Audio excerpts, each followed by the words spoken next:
Have you ever wondered what an equalization rate is or how your home's assessment impacts the taxes you pay? Let's talk about that.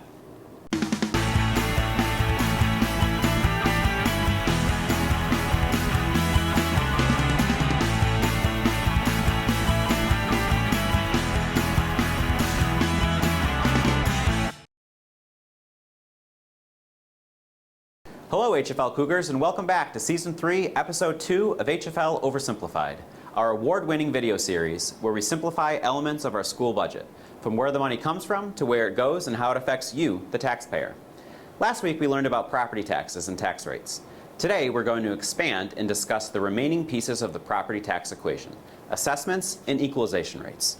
Assessments? That kind of sounds familiar. Yeah, what does the term assessment mean? Ooh, good question. Oh, it's John, the community member and taxpayer. Hi John, and good question. A property's assessment is based on its market value. Market value is how much a property would sell for under normal conditions.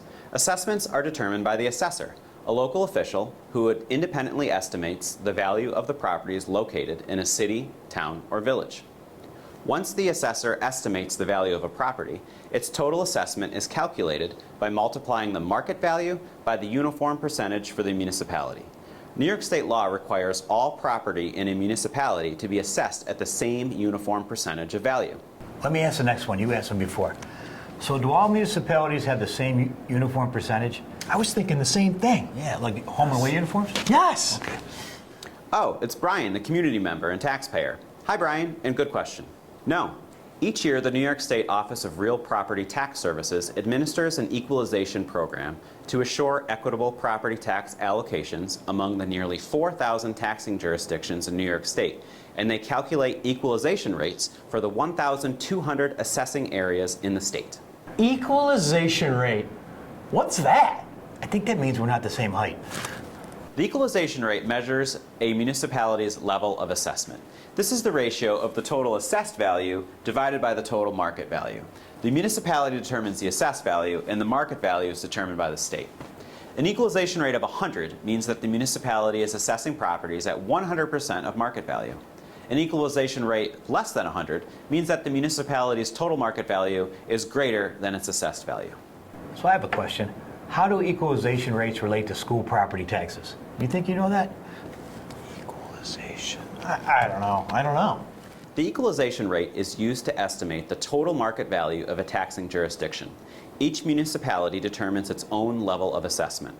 But hundreds of taxing jurisdictions, including most school districts and counties, do not share the same taxing boundaries as the cities and towns that are responsible for assessing properties.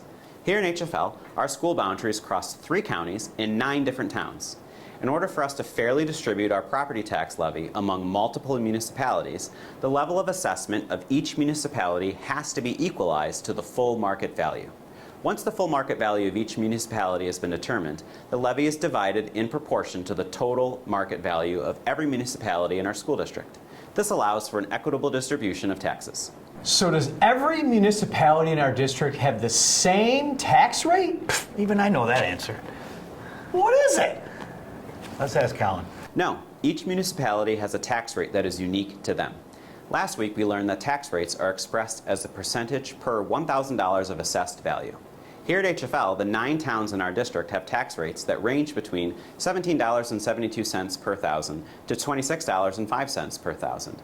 The math works out so that the towns with lower tax rates have equalization rates that are close to 100, whereas the towns with higher tax rates have lower equalization rates. Oh, that makes total sense. So a municipality whose assessed values is close to their full value will have a lower tax rate. And a municipality whose assessed values are lower will have a higher tax rate. Dude, you figured it out. Exactly.